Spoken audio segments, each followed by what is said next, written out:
नालायक के पीछे इकट्ठे हैं, एक पुस्तक के पीछे इकट्ठे हैं जो बहुत खतरनाक है, पूरी गुंडागर्दी, बदमाशी और आतंकवाद से भरी हुई है। और ये बात तो मैंने अब्दुल कलाम के सामने कही थी कि we are not working at the root level to uproot this terrorism.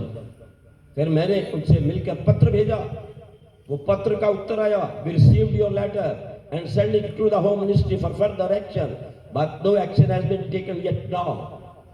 वो पत्र अगर आपको चाहिए तो यहां देने का प्रयास करेंगे।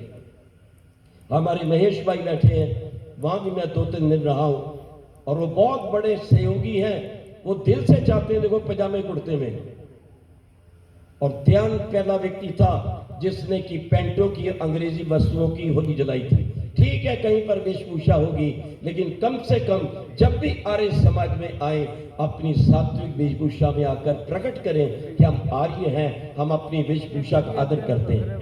एक जगह हम प्रचार करने गए, एक मुस्लिम बहन आधा मुर्गा उठाकर कहने लगी आप कौन हो? मैंने कहा हम आर्य समाज का प्रचार करते हैं जो दुनिया को जोड़ सकता है, ऊंच नीच को समाप्त करता है, माँ बहन का बराबर आदर करता है। कहती है मैं देख रही हूँ मेरा घर आर्य समाज के पास है। मैंने कहा क्या हुआ? कहती जब ये आर्य समाज का सत्संग आता है सब लिपस्टिक पाउडर ये वो लगा के निकल पड़ती हैं, तो वहां पर फैशन परेड होती है, ये ईश्वर का ध्यान होता है। मैंने कहा भाई हमारे यहाँ ऐसा नहीं होता। आपने कुछ लोगों को देखा होगा तो उनकी बात मैं नहीं करता। याद रखो इस बात को, कोई व्यक्ति हमारे आचरण पे उंगली ना उठाए, कोई व्यक्ति ये ना कहे कि हम दयानंद के विरुद्ध चल रहे हैं। मैं बात आपको कहने जा रहा हूं, और उसके लिए हमारे वीरों ने काम किया था, अपना जीवन दिया था। याद रखना, अपनी परवाह नहीं की थी। जिस तरह दयानंद ने अपनी परवाह नहीं की, अनेकों बार जहर पिया, उसके दीवानों ने भी अपनी परवाह नहीं की।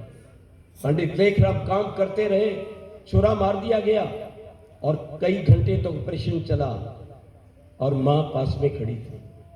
कहती मेरा राम, लेकिन मुंशी राम भी खड़े थे। कहने लगे माता एक राम मैं भी तेरा हूं। अपने बेटे की परवाह नहीं की और निकल पड़े आर्यों को शुद्ध करने के लिए और अंतिम जीवन तक अपना दे दिया। याद रखना, और मुंशी राम उच्च कोटि के वकील थे। ये घटनाएं आपको प्रेरणा देंगी कि आर्य होते कैसे। एक मुकदमा आया एक माता का, उसके मकान का झगड़ा था, लेकिन उसके पास फीस नहीं थी। श्रद्धा मुंशी राम ने वापस कर दिया और केस का पहलू चला गया उस सेठ के पक्ष में। लेकिन जिस दिन रविवार था, वही अम्मा आई जिसका घर छिन गया था। खटखटाया, मुंशी राम बाहर आया, धोती कुर्ता पहनकर आर्य समाज की तरफ जा रहे थे। मुंशी राम उस माता को देखकर मुंशी राम ने कहा क्या करने आई हो? मुकदमे का तो फैसला हो गया है।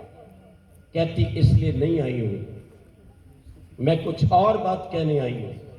अगर तुमने झूठी वकालती करनी है पैसे के लिए तो आज के दिन आर्य समाज और दयानंद को छोड़ दो। मुंशी राम झुक गए, कहने लगे मां मुझे क्षमा करना, दयानंद मेरा पिता है तो आर्य समाज मेरी माता है, मैं इनको नहीं छोड़ सकता, पर आज के दिन संकल्प करता हूं कि जीवन में कभी झूठी वकालत नहीं करूंगा। ये आर्यों की पहचान है। लाहौर का एक मुसलमान अपनी बेगम साहिबा को लाता है कुछ पढ़ाने के लिए, लेकिन उसको अपने मुसलमानों पे विश्वास नहीं है, मौलवियों पर।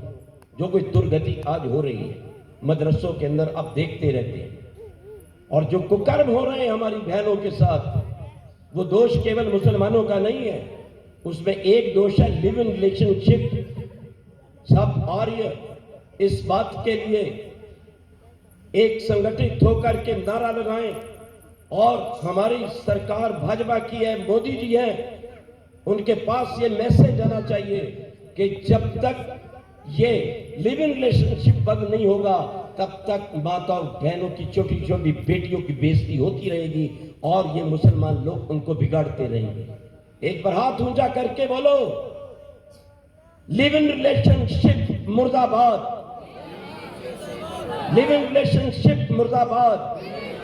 लोग ये सरकार से मांग करते शीघ्र अतिशीघ्र इस मुस्लिम ये इस्लामिक ये जो है लिविंग रिलेशनशिप के पाप को, इस व्यभिचार को बंद किया जाए, तभी भारत भारत बनेगा। इससे बढ़िया कौन सी पार्टी और आएगी? ध्यान रखना, वो मुसलमान एक मौलवियों को छोड़कर सारे लाहौर में एक आर्य समाज से जुड़े हुए एक अध्यापक को कहता है, आप मेरी बेगम साहिबा को पढ़ा देंगे? बोले बिल्कुल।